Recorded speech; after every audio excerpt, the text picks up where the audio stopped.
आम्ही तिन्ही जगाचा आणि आई विना भिकारी। आई आपल्या बाळाला जन्म देते, बोलायला शिकवते, चालायला शिकवते। आई आपल्या बाळाला जीवन कसं जगायचं हे शिकवते। आई बाळाला संस्कार देते। मागू कसा मी। आई म्हणजे दारातील पवित्र तुळस आणि आई म्हणजे वेदनेनंतरची पहिली आरोळी।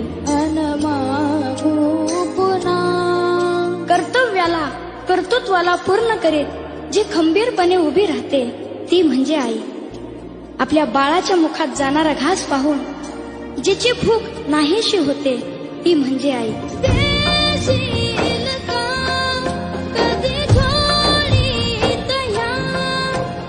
शेवटचं वाक्य सांगतो, आयुष्यात जी आपल्या बरोबर असताना तिची किंमत कधीच कळत नाही आणि ती गेल्यानंतर तिच्याशिवाय कशालाच किंमत उरत नाही।